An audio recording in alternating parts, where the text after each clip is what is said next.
ये है एक वेस्ट का नॉर्मल बच्चा और ये है वेस्ट का एक ऐसा बच्चा जिसमें मायोस्टैटिन जीन ने काम करना बंद कर दिया। ये है एक नॉर्मल सांड और ये है एक ऐसा सांड जिसमें मायोस्टैटिन जीन ठीक से काम नहीं कर रहा है। हमने लैब में चूहे, मेंढक सबके मायोस्टैटिन जीन्स को जब बंद करा करके देखा तो हमें पता चला कि उनके डोले बन जाते हैं। आज हम देखेंगे इंडिया में क्यों लोग अपनी बाइक की टंकी के ऊपर अपना पेट रख करके चलते हैं। आखिर क्यों हम शर्ट पहनकर पतले नजर आते हैं लेकिन शर्ट उतारते ही सबसे पहले हमें अपना पेट कैच करना पड़ता है। हम किस तरीके से दिखते हैं ये 3-4 फैक्टर पर निर्भर करता है। पहला हमारे जीन, दूसरा पिछले कुछ हजार सालों में भारत की स्थिति, तीसरा आज का हमारा खाना। सन 1990 पुणे, डॉक्टर चितरंजन याग्निक ने अपना और अपने एक ब्रिटिश कोलीग का बॉडी कंपोजिशन को कंपेयर किया। दोनों का बीएमआई लगभग सेम था, अराउंड 22.3 नॉर्मल वेट। लेकिन जब डेक्सा स्कैन किया गया तो पता चला डॉक्टर याग्निक की बॉडी में फैट परसेंटेज है 21.2, जबकि उनके ब्रिटिश कोलीग का सिर्फ 9.1। याग्निक और यूटकिन के नाम पर इसको आज हम वाई वाई पैराडॉक्स के नाम से जानते हैं। डॉक्टर चितरंजन याग्निक ने एक लैंडमार्क स्टडी की जिसमें उन्होंने इंडिया और यूके के न्यूबॉर्न बेबीज को कंपेयर किया। इंडिया के बेबीज का एवरेज वेट 2.7 किलोग्राम था, यूके के बेबीज का एवरेज वेट 3.5 किलोग्राम। लेकिन जन्म के दिन से ही इंडियन बेबीज का फैट मास ज्यादा था, मसल मास कम था और इसे नाम दिया गया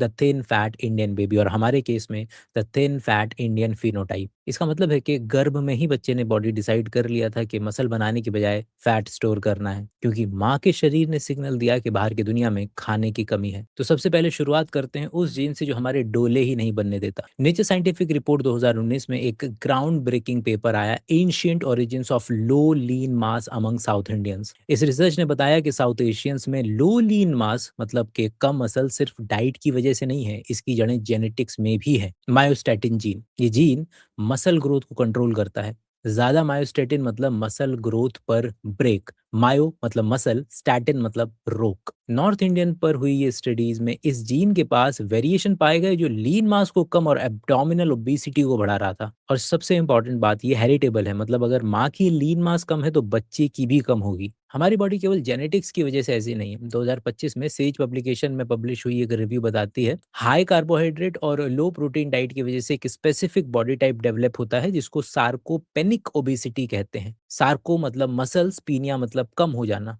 इसमें मसल मास लो होता है लेकिन विसरल फैट यानी ऑर्गन्स के अराउंड जमा होने वाला डेंजरस फैट हाई होता है। ये एक्सटर्नली दिख नहीं सकता, बीएमआई नॉर्मल दिखता है पर मेटाबॉलिकली ये बेहद रिस्की है। अमेरिकन डायबिटीज एसोसिएशन के 2025 की कॉन्फ्रेंस में गुजरात बेस्ड स्टडी पब्लिश हुई। इसमें 1500 अडल्ट पर यह बात कंफर्म हुई कि नॉर्मल बीएमआई वाले साउथ एशियन में भी फैट परसेंटेज सिग्निफिकेंटली हायर था और मेटाबॉलिक डिजीज के मार्कर एलिवेटेड थे। और वहीं दूसरी तरफ जब पूरी दुनिया में हाइट बढ़ रही थी तो हमारी हाइट गिर रही है। 2021 में प्लस वन में एक पीयर रिव्यूड स्टडी आई जिसके अंदर में नेशनल फैमिली हेल्थ सर्वे के सारे डेटा को कंपेयर करके एनालाइज किया गया, जिससे हमें पता चला कि पिछले 15 से 25 सालों के दरमियान इंडियन मेन की एवरेज हाइट में 1.1 सेंटीमीटर की सिग्निफिकेंट डिक्लाइन आई है। लैंसेट डायबिटीज एंड एंडोक्रिनोलॉजी के 2023 के पेपर में ये पब्लिश हुआ कि 100 मिलियन से ज्यादा लोग डायबिटिक हैं और लगभग 136 मिलियन से ज्यादा प्री डायबिटिक हैं।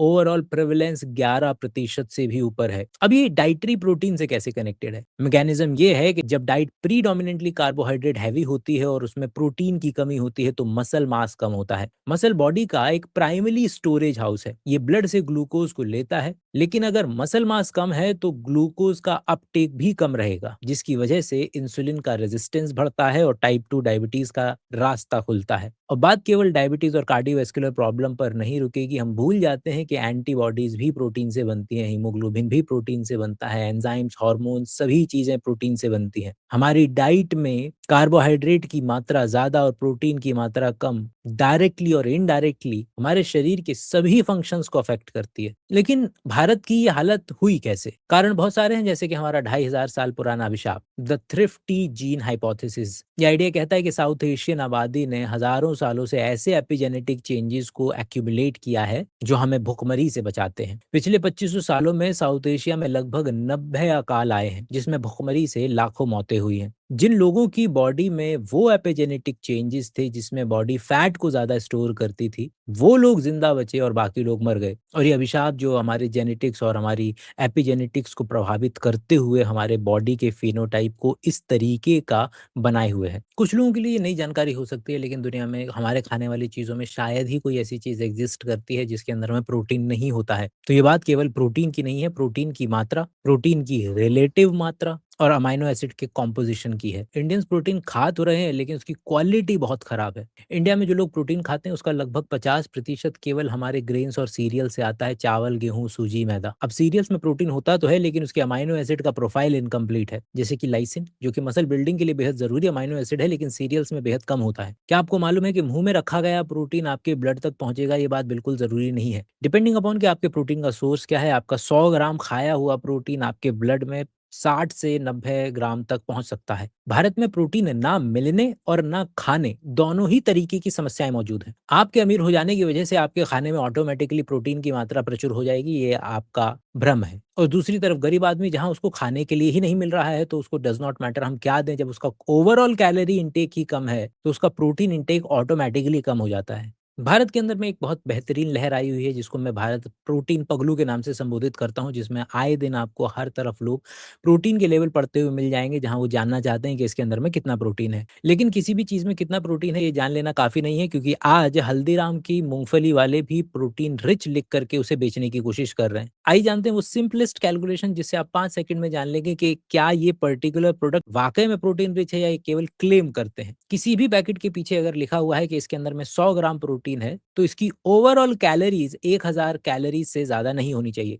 अगर कोई प्रोडक्ट, कोई पैकेट क्लेम करता है कि इसके अंदर में 10 ग्राम प्रोटीन है, तो इसकी ओवरऑल कैलोरीज 100 से ज़्यादा नहीं होनी चाहिए, तभी ये एक प्रोटीन रिच स्नैक या प्रोटीन रिच फूड की कैटेगरी में कंसिडर किया जा सकता है। इसके ऊपर का एक लेवल अमाइनो एसिड प्रोफाइलिंग का होता है, जो कि ज़्यादातर लोगों के लिए ज़रूरत नहीं है। हम में से ज़्यादातर लोगों का पहला कदम केवल रिलेटिव प्रोटीन को इंक्रीज़ करने की डायरेक्शन में होना चाहिए, कि अगर आप 2000-3000 कैलोरी का खाना खा रहे हैं दिन में, तो उसमें से जो प्रोटीन की मात्रा है वो बढ़नी है, लेकिन मेक श्योर करना है कि ओवरऑल कैलोरीज ना बढ़े, क्योंकि अगर आपने ओवरऑल कैलोरीज बढ़ा दी तो आपके शरीर के पास ये क्षमता है कि वो आपके प्रोटीन को भी फैट में कन्वर्ट कर सकता है। क्या ज्यादा प्रोटीन अगर अच्छा होता है तो क्या और ज्यादा प्रोटीन और अच्छा होता है? नहीं। हमारे द्वारा खाई जाने वाली कोई भी चीज क्यों ना हो, एक खास कॉन्सेंट्रेशन में ही अपना मैक्सिमम इफेक्ट शो करती है। जहाँ एक तरफ ज्यादा प्रोटीन ले लेने से आपके डोले का साइज नहीं बढ़ जाएगा, आपके बेली का साइज ही बढ़ेगा, क्योंकि आपका शरीर प्रोटीन को फैट में कन्वर्ट कर देगा। वहीं दूसरी तरफ रिसर्च में ये देखा गया है कि जो लोग लॉन्जेविटी को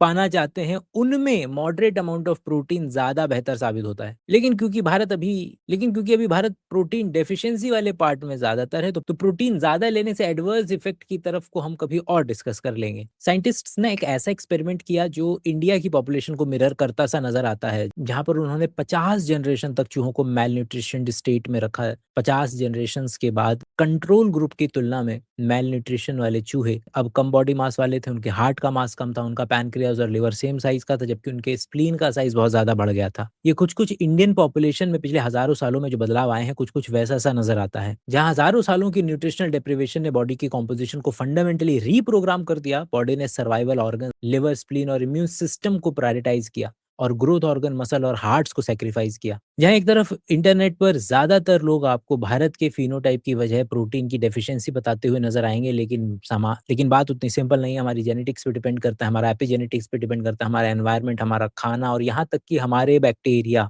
2025 में एक पेपर आया जिसका टाइटल था कि reconsidering obesity in India through a gut metabolic lens. Internet पर एक एक्सपेरिमेंट बहुत ज्यादा पॉपुलर है, जहाँ पर ट्विन माइस को लिया गया है जिनका जेनेटिक मेकअप आइडेंटिकल है, लेकिन जैसे ही एक टाइप के माइक्रोबायोम को एक बैक्टीरिया के अंदर में डाला गया, अब ये चूहा बहुत ज्यादा चीजें खाने लगा। जेनेटिकली आइडेंटिकल होने के बावजूद एक चूहे का वजन दूसरे चूहे की तुलना में बहुत ज्यादा बढ़ गया। इस तरीके की ऑब्जर्वेशंस हमने ह्यूमंस में भी देखी हैं, जहां पर ह्यूमन ट्विन्स हैं जो कि जेनेटिकली आइडेंटिकल हैं, इसके बावजूद दोनों के वजन में बहुत ज्यादा अंतर है, जो हमें बताता है कि हमारे गट माइक्रोबायोम का भी हमारी बॉडी, हमारे फिनोटाइप, हमारे दिखने पर कितना असर हो सकता है। ये बात बहुत ज्यादा काउंटर इंट्यूटिव लग सकती है कि किसी व्यक्ति को अगर प्रोटीन कम दिया जाए तो वो लॉन्जिटिविटी कैसे पा सकता है, और इसकी रिसर्च आती है फाइब्रोब्लास्ट ग्रोथ फैक्टर 21 से। जब बॉडी को लगता है कि प्रोटीन का अमाउंट कम है, तो बॉडी के अंदर में वो एक अलार्म सिस्टम को एक्टिवेट कर देता है, जिससे बॉडी को एक इन्फॉर्मेशन जाती है कि भाई रिसोर्सेज कम है, ग्रोथ स्लो करो, रिपेयर मोड में जाओ, और ये एक सर्वाइवल मैकेनिज्म है जो लॉन्जिटिविटी बढ़ाता है। आप सवाल पूछ सकते हैं कि इंडिया में तो प्रोटीन कम है, तो क्या